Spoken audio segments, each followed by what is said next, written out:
Last week of the regular season in the NFL, full slate of games. No Thursday games, no Monday game, couple of Saturday games. Stop being depressing. What?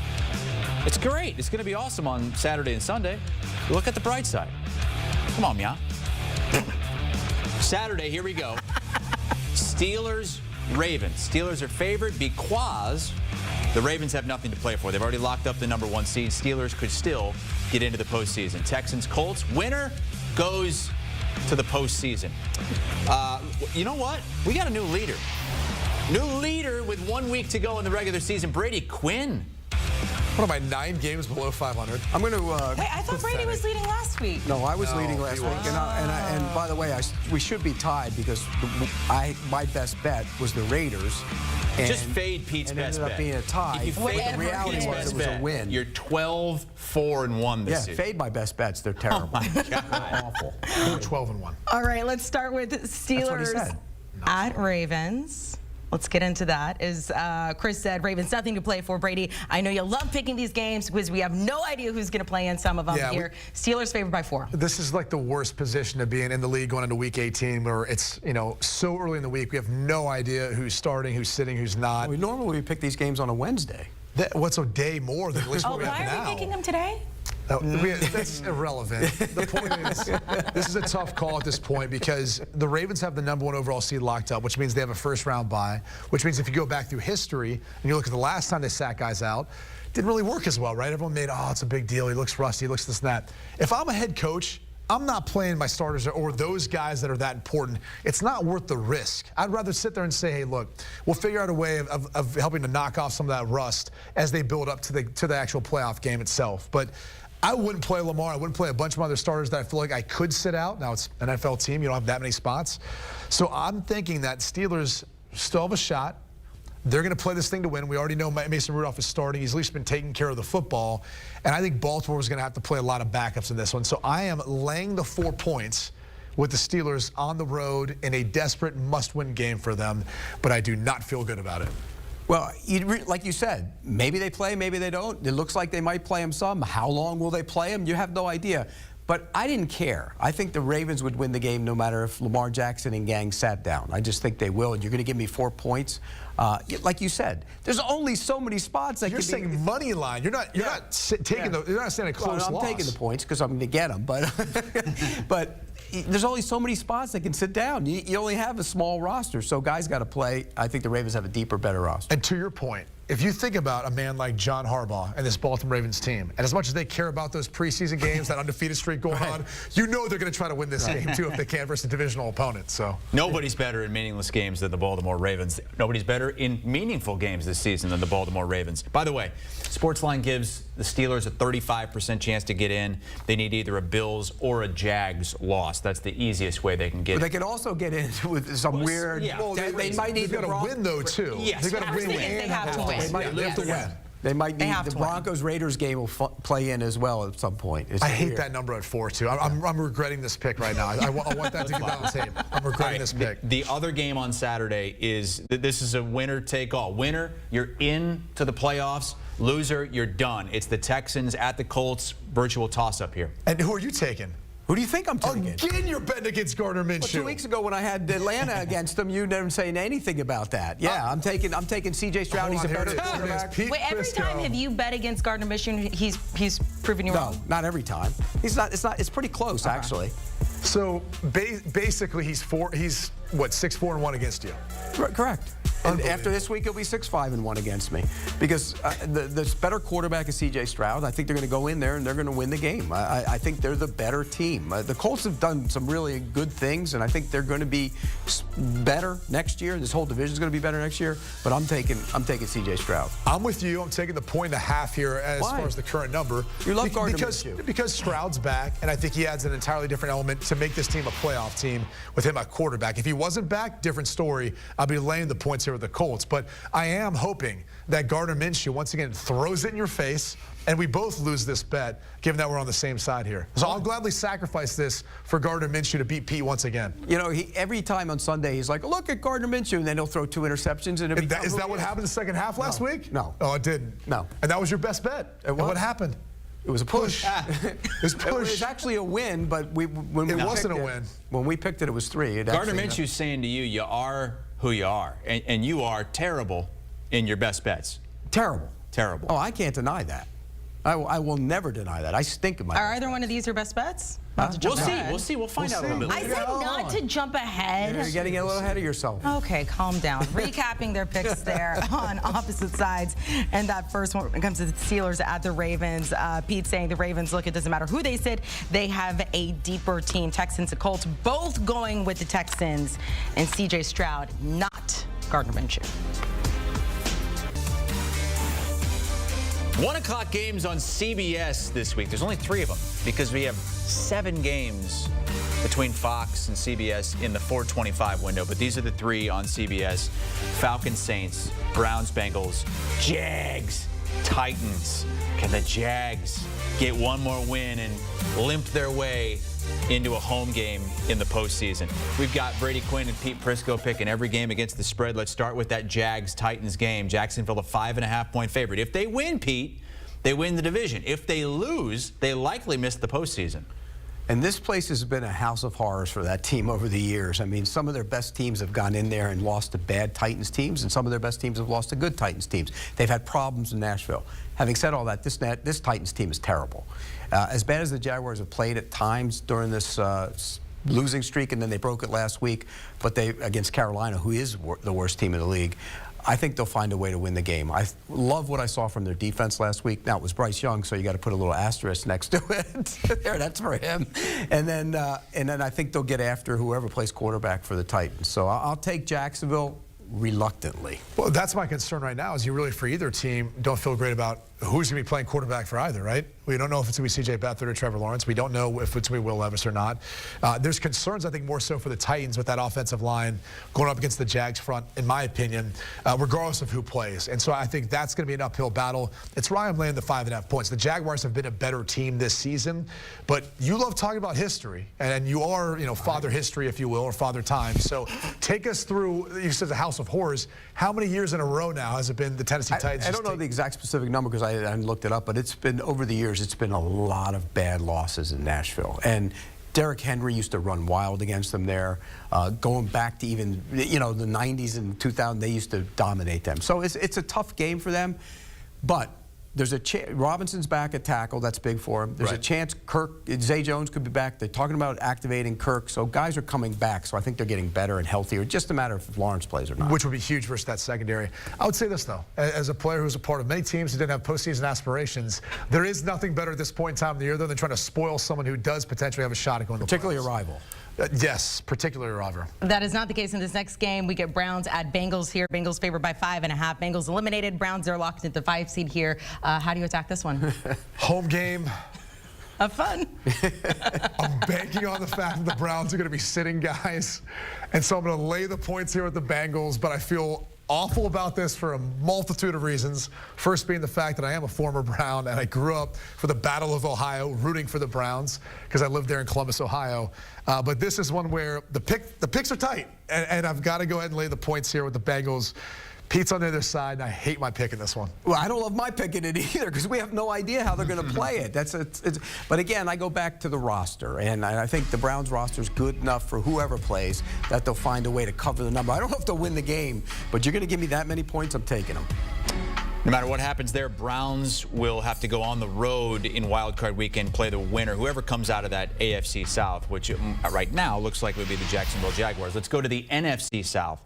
It's the Bucs and the Panthers, and despite how ugly that was last week for Tampa at home, laying the egg against the Saints, all they need to do is win this game, Pete, against Bryce Young, and they're in. Yeah, and they got to win by 5.5 points for our betting purposes for this one. I think they'll take care of business. I think this is a bounce-back game. A lot of quarterbacks have played well versus the Carolina Panthers defense. There is no home field advantage for the Carolina Panthers. This fan base is frustrated with where they're at right now, understandably so. So this one you feel a little bit better about. However, I'm not sure what to make of last week outside of history. Father time for the Saints always dominating Tampa Bay Bucs in Tampa. It's 5 of 6 now they've won there. 5 of 6. History Called him matters. Father time twice in this? Yeah, Yes. He did. by the way. Yeah. And we never know what David Tepper's going to do when he's watching the game. That's always interesting to keep an eye on as well. I don't think he's going to be present for this one. And you know what? Bryce Young was awful last week. He's been awful all season. He's going to be awful again. Baker Mayfield will play better. I'll take the Bucs as well. Bryce Young, awful last couple all season? Well, based on how the pass defense was for Tampa Bay this season, really, I mean, it presents a decent opportunity if they can protect him. That's going to be the hardest thing. Yeah, when he's protected, he leaves it anyway, so it's a whole other issue. Pete, what about this one? Falcons at Saints. These are two teams that could potentially make it into the postseason, but they would need a lot of help on either side. Well, they need the Panthers to win, so good luck with that. That's what they need. If the winner of this game is in, if the Panthers beat Falcons the Bucs. need the Bucs to lose. Yes. The Saints can still get a wild card if you need the Packers to lose, Right. you need the Seahawks to lose. They need help in another way. They're going to try to control their own destiny. They're going to try to win this game. They will win this game. We saw a glimpse of what this team is capable of being. They're probably the biggest conundrum this entire NFL season is what are the Saints week in and week out? They've been the most inconsistent team, yet you see last week flashes of what they're capable of on the road taking care of business. So home game versus the Falcons. I think as far as the quarterback situation, Atlanta's going to have to address that in the offseason. But this is a game where they win. They cover this number at 3.5 points. And Heineke's a little banged up, so we don't know where he's going to be, if he's going to get in there and play. But I'm with you. I'll take the Saints. I like what I saw from them last week, particularly on the defensive side of the ball. Played well. Sportsline gives the Saints a 35% chance to make the postseason. The Falcons just a 9% chance. In this next game, Vikings at Lions. Vikings still mathematically alive, but Sportsline only gives them a 1% chance to win here in Detroit with the Lions a 5.5-point favorite. What are they doing at quarterback? That's the only thing I want to ask. Idea. Well, you were a fan of Josh Dobbs, and he seems to be the only guy that gives them that element of taking off, creating plays, doing something, because the conventional offense isn't working. Jaron Hall is a rookie, so I don't want to put too much on his plate, but it hasn't worked out in either instance when they've given him a start. Nick Mullins come in. He hasn't been able to provide a spark. Why not go back to Josh Dobbs? I know he wasn't the guy you traded for. I know he wasn't the guy you drafted. The reality is he's on your roster. He won you a couple of games. He kept you in games. He had one bad game, then you bench him. It doesn't make any sense to me. Look, I think the Lions will take care of business in this one. I'll lay the 5.5 points. A little bit concerned, though, depending on how the Lions go about managing this game, whether or not they rest guys. But Lions at home, tough team to beat. Yeah, I'm going to take the Lions as well. And you mentioned the quarterback situation's a mess, but they're finding out how valuable Kirk Cousins is, aren't they? I mean, that's answering the question. He's got to come back. I think he's got to be their quarterback because right now they don't have an answer on that roster.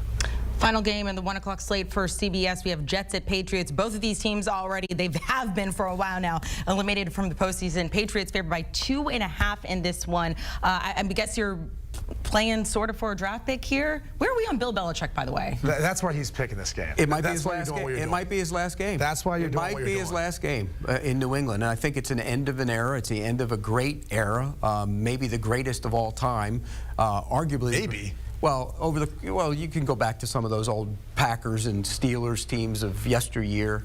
I mean, 20 years of 6 Super Bowls? The Browns dynasty. Going to what, 9 Super Bowls? The Browns dynasty. Do you remember? You weren't around. They went to a Super Bowl, Pete, like every other year. In the 50s. Okay. In the 50s. They went to a Super Bowl 9 times. They didn't have Super Bowls back then. I understand that. Okay, championships. Did they go to 9 championships? Yeah. It's arguably the greatest. Okay, it's arguably the greatest. It's the greatest era ever for any NFL franchise since the merger, it's for sure. Since the merger, since Super Bowl era, for sure. Since the beginning of football, since when Pete was born, I was about to say since the beginning of time. They were still wrapping the leather around if it's his last game, they're going to be all emotionally into it. A and B. What I saw from the Jets last week, they were already in Bermuda.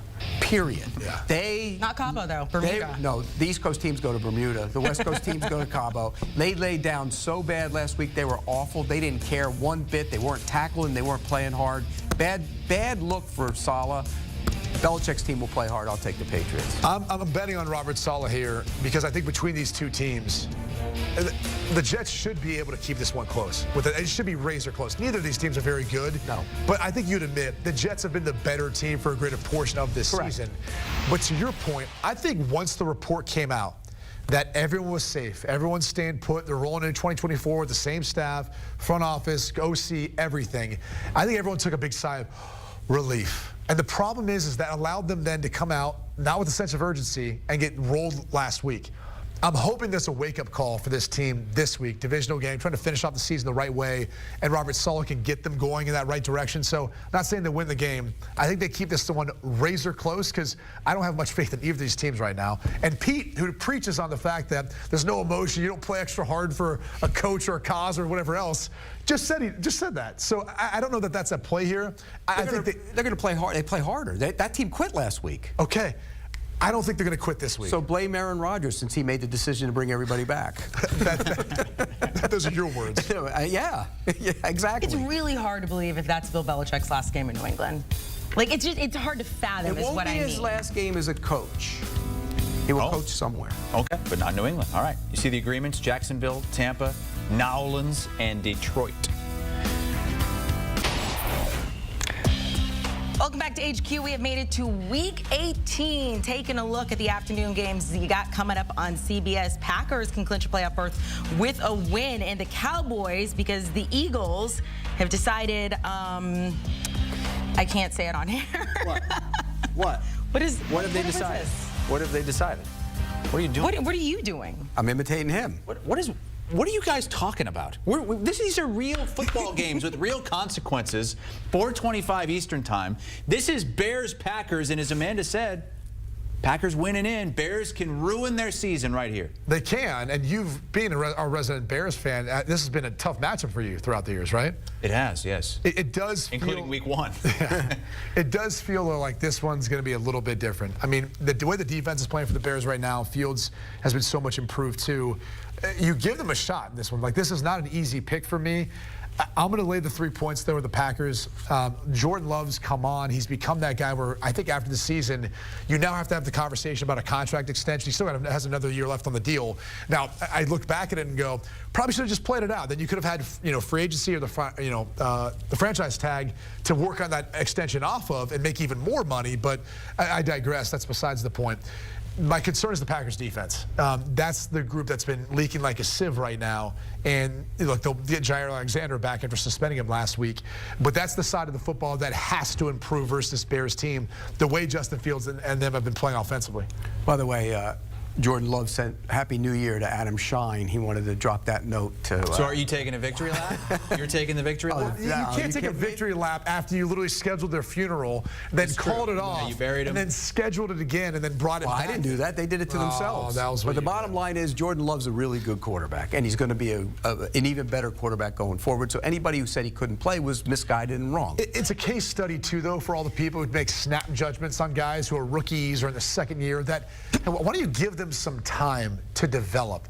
Because it seemed to be has worked out so far with Brett Favre to Aaron Rodgers, now to Jordan Love. And so for all those people out there, I don't know who they would be. I don't know if they're sitting to my left right now or not, but I would try to be patient with your quarterback evaluation and allow these guys to develop. Get a little time to develop. How much time do you give Bryce Young to develop?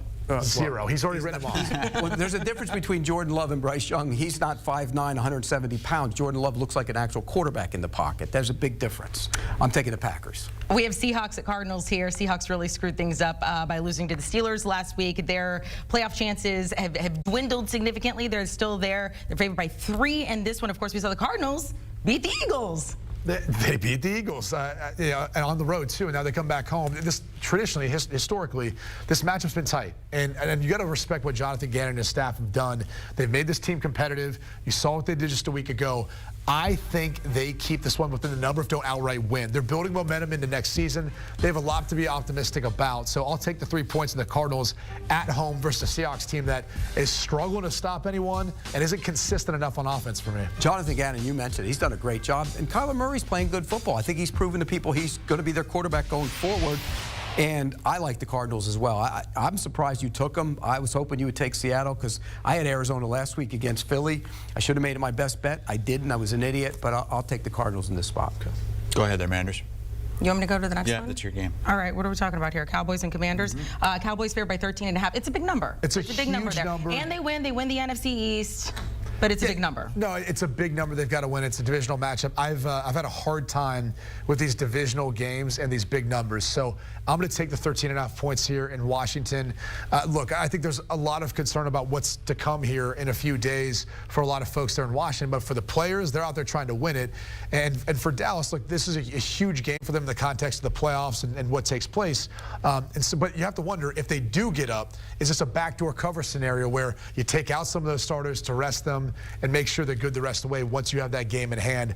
I do wonder if the Cowboys will play a little bit more conservative for that reason. I heard the Commanders were burning up the phone lines to see what the reservations were like in Turks and Caicos, also in Bermuda. Yeah, they're spreading out all over. No Bahamas? They're done. No Bahamas? They're finished. They're over, and the Cowboys are playing for something. That defense, the Commanders' defense, is awful. Dak Prescott will light them up. I hate laying big numbers. Lay it. I'm taking the Cowboys. Okay, lay the big numbers. That game going on the same time as the Eagles and Giants. The Eagles really screwed things up last week, losing to the Cardinals. They need the Cowboys to lose, and then they backdoor win against the Giants, and they would then again get the 2 seed. Sportsline says only a 19% chance of that happening. Yeah, and look, I think Tyrod Taylor has given this team a bit of a lift. You know, we saw when he got injected into this game, the mobility, the downfield passing, all of a sudden the offense came a little bit alive. 5.5 points on the road for Philly right now, not with the way this offense has been playing. So I'll take the 5.5 points. I think the Eagles win. I think New York keeps it within the number. The offense hasn't been good. The defense has been worse. The Eagles' defense is bad. I mean, the people are running on them and moving them off. They're covering nobody. Nobody's rushing the passer. They're like 29th in the league in pass rush. That was their calling card. It's just a bad defense right now. I'll take Tyrod Taylor. They would have won last week if after a scramble they didn't call a draw on the first play and then try and kick a long field goal with an 80-year-old kicker. That was a big mistake. I think there's a big concern too, at least in my mind, as we look at like a team like the Eagles and a team like the Chiefs. Hey, what's missing? Well, you had coordinators go elsewhere. You know, Eric Bieniemy's now in Washington, and that seems to be maybe one of the reasons why Kansas City hasn't had the same type of pop, offensively speaking. You look at the Eagles, they'll have 2 coordinators. And whether it's Desai or Patricia on defense or even looking at on offense speaking, even though Nick Sirianni's an offensive coach and he oversees that, you've got Shane Steichen, who's got his team in playoff hopes with a backup quarterback. You got Jonathan Gannon over there in Arizona, just beat you, and they're playing really well right now. I look at that and I think they've missed their coordinators. They've never really been able to have the same pop they had a year ago. Rams at 49ers here. 49ers locked into that 1 seed in the NFC East. Rams 6 or 7. They cannot move up in this situation here. Pete, want to play on the game, but also how dangerous could the Rams potentially be in the postseason? Very. And it looks like if they're locked in at 6, they're going to play probably the 3. That means that you have Stafford against Goff and the Lions and the trade and everything else, and they would be a really dangerous team if you're the Lions. So the question becomes here, how do they play this? Both teams. I mean, you're kind of locked in at the 6. You know, it could be the 7, but you're kind of locked into 6, and then you get to the 49ers, they're locked in. How do they play it? Do they want the Rams to do it? I mean, how do you play it? That's the hard part. Having said all that, I'll take the 49ers. They have a deeper roster. I'll take the 49ers as well, laying the points here. I think both teams will end up sitting guys. There's really not as much to play for at this point. McVay's done it in the past. I think you'll see Kyle Shanahan do it as well. All right, next game is in the AFC West. Chiefs, Chargers, no implications. Chiefs already locked into the 3 seed. Yeah, and look, there's not really much on the line for the Chargers. They've struggled. We saw them last week make Jarrett Stidham look like the second coming, as Pete wanted to make sure we pointed out. No, he didn't. But the reality is here, laying 2.5 points, I don't think the Chiefs are going to play anyone. I think Andy Reid's going to be conservative in this spot. So because of that, I'm going to go ahead and lay the 2.5 points here with the Chargers. I think they find a way of getting a win for some of the backups there for Kansas City. Yeah, but again, there's only so many roster spots, and it's not like the Chargers are any good. Do they have enough depth though in Kansas City? Easton Stick, come on, give me a break. I'm going to take the Chiefs. Broncos at Raiders here. Both teams eliminated from the postseason. Raiders favored by 2.5, total 37.5. I'm going to take the 2.5 points here and the Raiders. And I think it has a little bit to do with the fact that the defense has improved. I think the Broncos, we saw this last week, they want to run the football. I think they're going to test you sure? The Raiders in that case. Did you flip-flop? No, I had the Broncos on there. Oh, you said you're going to take the Raiders. I'm taking the points. Okay, all right. Yeah. So I think this one. He said the Raiders. We'll go back and look at it on tape, but we can. I'm taking the points. He said Raiders. I'm taking the points in the Broncos here. I want to make sure because it's crunch time. You know, I don't want any. And you're losing. I am losing, but it's crunch time. Anyway, taking the points. I think they're going to run the football, play good defense, and this one stays really close. I'll take the Raiders. You're a believer in Jarrett Stidham. I like it. Last week you won. Well, I'm a little concerned though about Aiden O'Connell too right now. I'll take the Raiders. I think they play hard. They want to try and keep Pierce as The the momentum, coach. yeah. So I think they play hard. I'll take the Raiders. Okay, those are the 4:25 Eastern Time games, and here's a recap of those late afternoon picks. Agreement on the Packers, the Cardinals, the Giants, and the Niners. And one more game to play, and it's a big one. Sunday night, it's Bills, Dolphins, South Florida. The winner gets the division and the 2 seed. The loser, if it's the Bills, could be left out of the playoffs altogether. But Buffalo is a 3-point favorite. And I'm laying the 3 points here with the Buffalo Bills. They're a hot team right now. Not necessarily a dominant win last week, but good enough. Offensively, Josh Allen's playing as good as anyone. Probably the second best to Lamar Jackson at the quarterback spot. The loss of Chubb, to me, is huge. We don't know about Waddle either, so I'll lay the 3 points here with Buffalo. Josh Allen owns the Miami Dolphins. He's 9-2 in the regular season against them. He's got 31 touchdown passes and 5 picks. He had a perfect rating against them with 4 touchdown passes, and he ran for 1 earlier this season. Josh Allen will light them up, particularly with no pass rush. I'll take the Buffalo Bills. It is time for your best bets. So, Pete, we're going to start with you so we can do the exact opposite of whatever you say. I did the Todd Furman. I'm going so bad that I didn't pick a side. I went with a total. Wow. Yeah, that's called a Todd Furman in picking games, by the way. I'm taking the Bills Dolphins over. I think Josh Allen has a big day. I think Miami will try and keep up. They'll score some points, but I'm taking the over in the Buffalo-Miami game. That's a good bet. I probably would have made that one. I'm going to stick with the spreads, though, because I'm doing much better in my best bets than you. I'm going to lay the 3.5 points here with the Saints taking on the Falcons. I think the Falcons offense is having a tough time right now. Heineke's banged up, and we saw a glimpse of what the Saints are capable of being. So they take care of business at home, lay the 3.5 points. How many teams right now going into the final week of the season have a chance to get to the Super Bowl? I would say in the AFC, in my opinion, you've got 3, maybe 4, depending on how you view the Chiefs. I think that's kind of a controversial team, but no doubt Baltimore. I think you throw Buffalo in that conversation. Miami's more concerning, so I actually think the other team that I would throw in that conversation is Cleveland as more of a wild card. Flacco's done it. He's been there. He's won one. They've got a good defense. in the postseason, and he's been great in the postseason when he's gotten in. And then you've kind of had the Lamar Chiefs Jackson has as not part been of it. good in the postseason. So, I mean, so you have a lot of things at play. I think this season has been so crazy, we're going to see some weirdness come playoff time. We're going to see a 6 or a 7 seed make a run and maybe even get to the Super Bowl. Or we're just going to see Baltimore and San Francisco. I don't think so. I mean, it's too easy to say that, but this season's been crazy. I don't think it's going to be that way. Week in and week out, you know that. And NFC side, you got, I think, San Francisco. You throw Philly in there because of where they got to last year. I still think, regardless of what it's looked like Cowboys? thus far, Cowboys in there as well. Lions? Maybe. I need to see it first. Rams? Rams, I think, are the wild card he's talking about. Jordan Love, if he gets in, gets hot. Huh? No. Huh? You buried them. No, I didn't. You can't dig them back up again. He's buried the Packers and taken them out every other week for the past 2 years. Oh, man. Unbelievable. Recapping the Sunday night game pick, Buffalo is the pick for both. And the best bets, Pete loves the over in that Miami-Buffalo game.